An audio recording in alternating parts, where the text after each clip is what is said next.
This video is about how to write math in LaTeX. So we start creating a new section, say math in LaTeX. So to get superscripts, we use the caret. So to get x squared, we use this symbol. And to get subscripts, we use the underscore. So to get x sub 2, we type this way. Note that both sub and superscripts apply only to the next character. So if the superscript or the subscript is longer, you need to enclose the whole exponent in braces. So for example, if you want x raised to 2y, you have to type this: x caret raised to y.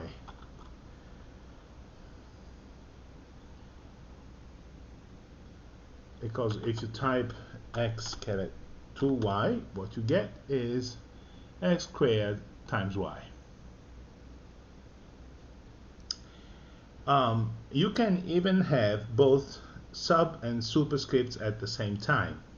So if you type, say, x underscore 2 caret 1, you get x squared, 2, you get x squared, x sub 2 squared.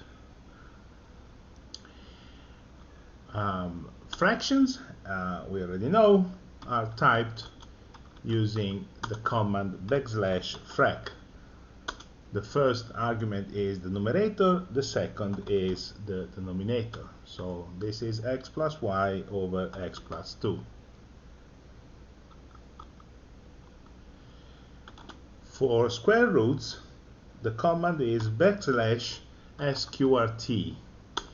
So this is square root of x plus 3. And of course, you can also combine, say, fractions as square root and whatever the symbol. So for example, you might have something like \fraction, and in the numerator \square root of, say, x plus 3, and in the denominator x plus 2.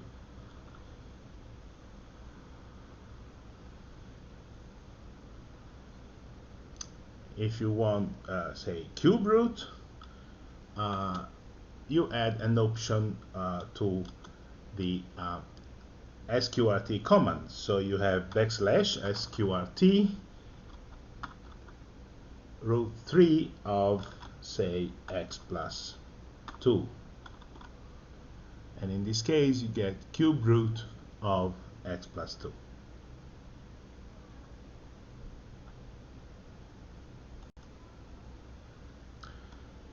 Parentheses, square brackets, and braces in general do not scale by default when the formula inside gets larger. So if you want them to enlarge automatically, you use, well, let's see a couple of examples here. So we copy this and say we want to enclose this, the first fraction, in parentheses. So the command is \left open parentheses, and which is paired with \right close parentheses. In this way, you get the parentheses that are shaped in the right way. If you want square brackets, well, you use, say, for this fraction, you use left square bracket, and at the end, right close square bracket. For braces, the syntax is a bit longer because braces are used to say define groups. So the syntax in this case is backslash left backslash left brace, and at the end it's backslash right backslash right brace. And you see that what you get this way is this. Let's go on and see another important symbols that are Greek letters. So for Greek letters there are specific commands. So for example, you might have alpha plus beta equals, say, gamma, say, plus sigma plus backslash sigma. And you see that what you get is the corresponding formula on the right. Note that the capital letter at the beginning of the symbol represents the corresponding capital Greek letter. So for example, gamma with the capital G is the uppercase gamma, while gamma with the lowercase g is the lowercase gamma. Note that there is no command for, say, for example, uppercase alpha, because the uppercase alpha is simply an A, capital A, and the same is true for other letters, of course. So the uppercase version is the same as their Latin counterpart. And by the way, we also note that LaTeX is case sensitive, so one thing, you have to use uppercase and lowercase letters in the proper way. Now we turn to sets. If you want to say that, say, X is an element of set A, you type X backslash in A. If you want to say that Y is not an element of A, you type Y backslash not backslash in, say, B. For union and intersection, you have two symbols, so A backslash cup B, and for union, and A backslash cap B for intersection.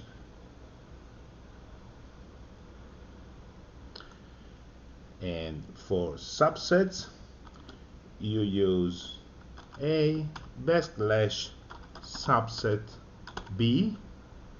If you want the equal subset or equal, you type A backslash subset EQ B.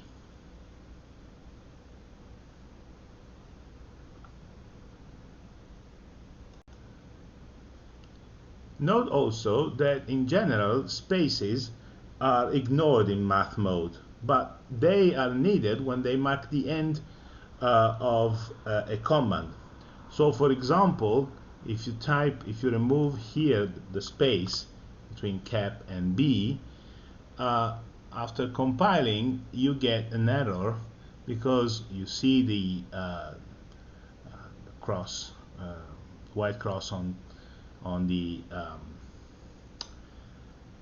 red square, which says undefined control sequence, because what LaTeX is doing is trying to understand what backslash cap B means, and of course there's no meaning to that. So what you have is you use the space, and the space tells LaTeX that the sequence, the command is cap, and of course in this way it works.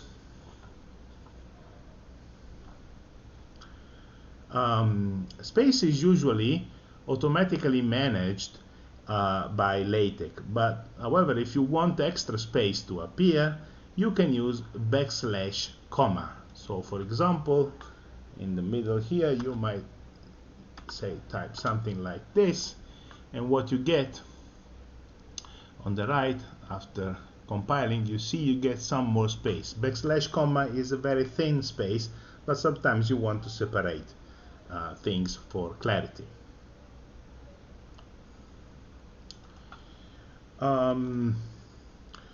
For greater than sign, you use well, the greater than sign. So you write x greater than y, less than y, or say a greater than b.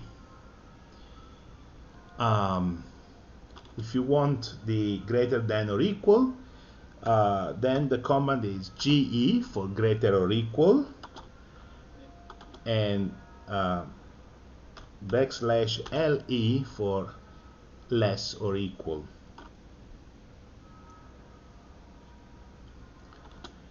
The infinity sign is backslash INFTY.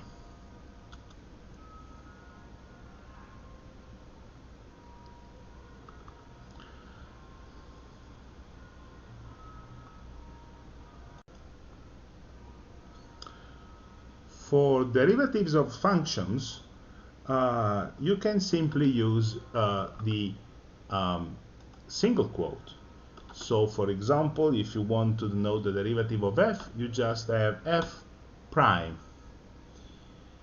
And if you want to type the second derivative of f, it's just f with twice the single quote symbol.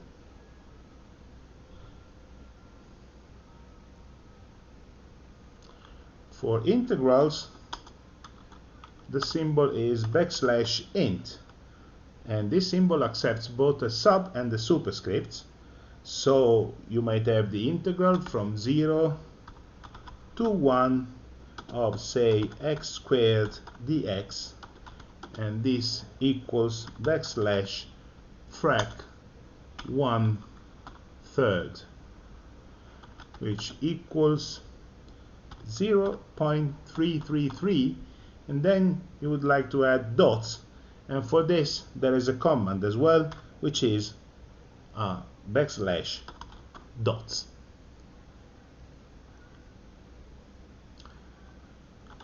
Finally, if you want to type the product of two numbers, of course in algebra you just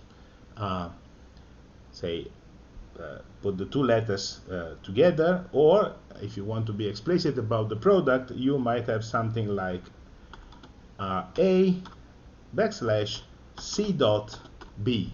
C dot meaning central dot explicitly puts a dot which represents the multiplication sign.